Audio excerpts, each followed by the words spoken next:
come on out to Brown Mountain Bottle Works at 115 East Union Street in Morganton, North Carolina. The place to be for great craft beer.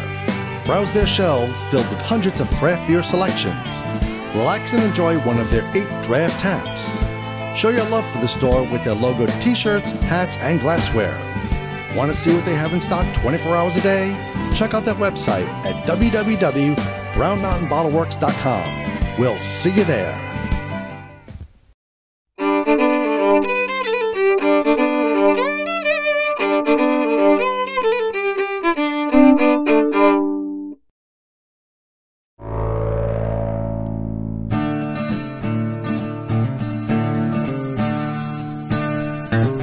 Hi, I'm Glenn. Dave's behind the camera. We're the NC Beer Guys. Welcome to another episode of the NC Beer Buzz. It's always just so exciting to catch you in a new brewery opening up, and we've found one today in Concord, North Carolina, the Cabarrus Brewing Company, and we're opening up in a couple of weeks, and we're just so excited to be here with Steve Steinbacher, the owner, founder, not the brewer, I guess. No, not the brewer, not the brewer. Okay. I found someone much smarter than me to do that. Oh, that's always a good skill. That's the first thing he's learned right. Man. Absolutely. Hire people smarter than you. That's a good trick. So Steve's going to show us around the brewery, and we are, give us our setting. Where are we in Concord? Yep. Well, first let me welcome you guys. We're thrilled to have you guys, very much so. Big fans of the NC Beer Guys, so we're thrilled to have you guys here very early on. Thank you. We are currently in Concord, North Carolina. We're about 1.5 miles from the old historic part of Concord, which is Union Street and Church Street. We are currently in what was formerly known as the Gibson Manufacturing Company. This mill was founded probably almost over 100 years ago, and became part of the Cannon Mills Corporation, and was later known as Plant 6. But it has now been probably, I guess over the last 10 years, redeveloped into what I think is one of the most excellent examples of redevelopment of these old mill buildings and mill complexes. This is just a tremendous facility with retail, offices, special functions. There's a classic car museum right over here. There's everything you can imagine and would never think is in this mill complex. So we're thrilled to be building the craft brewery of this size and scale here at the Gibson Mill Complex, and just thrilled to be a part of the revitalization of this old textile mill. It's going to be great. It's going to be great. So let's show us around. Sure, come on in. We're coming in. We're just leaving the patio now and walking into our tap room, which is just a little over 5,000 square feet. To your right is our bar, and you know, one of the things, Glenn, that I think we talked about, we've tried to repurpose everything we possibly could. You know, if we were given a choice of buying something new or using something that was already at one time used, we chose the older. So we've got our bar was made from old mill flooring. Actually 2.5-inch thick tongue and groove flooring. We've got old pieces of the actually you can see the flooring there on the braces on the bar. We've got old tobacco barn siding. Roofing is old tobacco barn siding. We've actually reused pallet boards in the back of our bar, and one of the things we're most proud of is the tap handles themselves are actual yarn spindles from the manufacturing process. Those things are probably 75, 80 years old with actual yarn on it that we've kept on there and coated in a polyurethane to kind of make a little more durable, if you will. Exactly. But we're thrilled to be able to reuse everything and anything we could. Oh, that's great. But then again, as we walk through the tap room, again, it's a large tap room, large space. You know, we're rated to accommodate 600 people, so that's a big crowd. So we'll look forward to having that. I'm getting ahead of the story a little bit, but you're going to have food here as well as beer. We're going to eventually build out a kitchen over there on the other side of the tap room and have a great permanent food presence. In the interim, you know, we've got all sorts of food truck options and mobile alternatives, and we're eager to get that started. We're also going to work into a really vibrant live music component, and you know, we've got some space there and all the infrastructure necessary to do what we consider to be a great local music scene.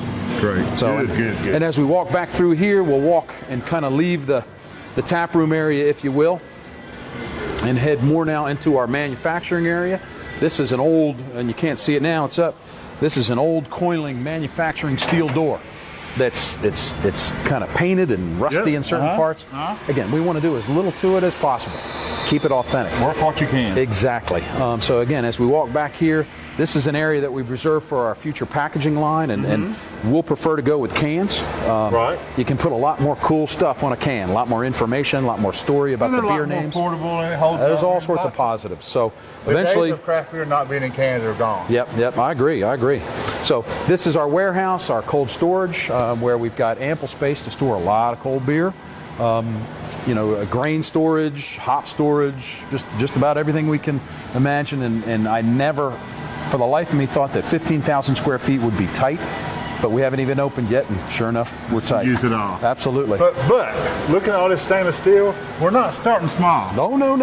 We've got a great. Starting small. What is the size of the system? This is a 15-barrel, 3-vessel system with 30-barrel fermenters and bright tanks. Okay. So we're able to do a pretty efficient turnaround, double batches of 15 barrels, and get the 15-barrel yield, through the brewing process on a regular basis. So we think that's a great sweet spot size Good. for an entry level. And what do you brewer. hope your production is the first year? What are your targets? Well, I think we've got a very modest 800 to 900 barrel first year projection. I really do think that that's pretty modest.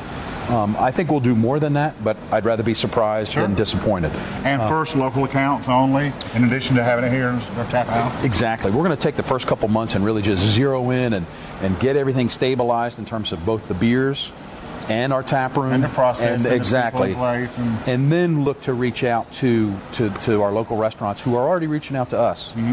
Quite a lot of them are looking for our products on tap. But we feel it's critical that we do an excellent job with whatever we do. So we want to make sure before we go from one phase to the next that we've got it nailed down and that it's consistency nailed in and the quality. The consistency, quality of the product, but also the experience and the whole interaction between not only the product but the people.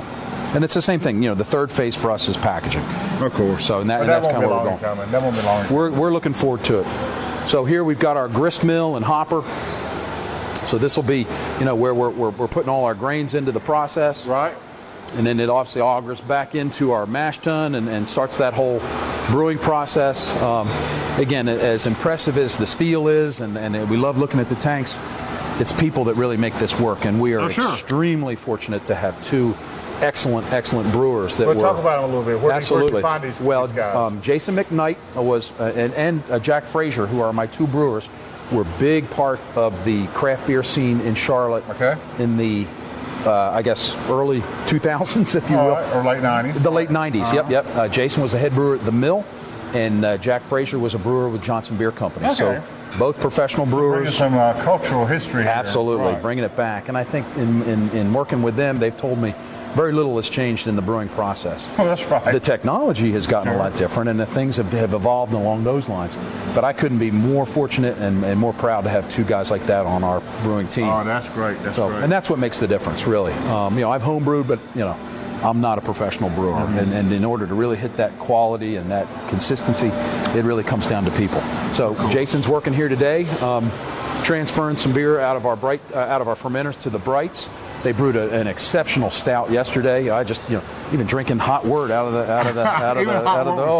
it was like hot chocolate. Now we're going to have flagships, some, or is it going to always constantly change up, or do we even know? I think we're going to have a stable of 6 or 7 beers, but we're always going to change things. In addition to our main system, we've got a 3-barrel nano system and pilot system that I think they're looking forward more to use than they are the big system, because this is really where they can get creative. Absolutely. And there are some things that you can do here that are really unique. And one of the things that we're looking to do and we're real excited about is partnering with a lot of the local institutions here in Concord and Cabarrus County, like S&D Coffee. S&D Coffee is one of the largest coffee roasters in the country. Right. We see S&D trucks all over. There's a lot of great things you can do in matching coffee and beer. Here in Concord? They're here. They're a Concord company. So we've had great discussions with them already about doing some unique things. Coffee porter for absolutely. I tell you, Kona coffee and porter and a Kona stout. Oh, that's good stuff. So real excited about that. And there are other things, other local manufacturers of different goods and services that we're really going to look to partner with. Yeah. Do some unique things. Give something back. That's what craft beer is. I think to be local, to be hyper local, you've got to be lock stop with all those local institutions and giving back and always working together. That's great. So we think they're going to do great things here. We're so excited. We appreciate it. and to see somebody with a passion come in and giving something back to the community. That's what our game. That's what you see. Well, and it's a passion not only for the beer but the community and the history of the community and how do you showcase that? It's a way to give back, and no you question. found some way, but it just happens to be in your way. It's going to be beer. Very much so. Very much so. Thanks for having us in. We wish you all luck in the world. Thank you, Dave. Thank you very much, guys. So we remind all our friends the next time you're in Cabarrus County, you want to stop in Concord at the Cabarrus Brewing Company. Make sure you give Steve a call and get some good beer in here. And until next time, this is Dave and Glenn, NC Beer Guide, reminding you to drink local and keep your beer dollars in North Carolina.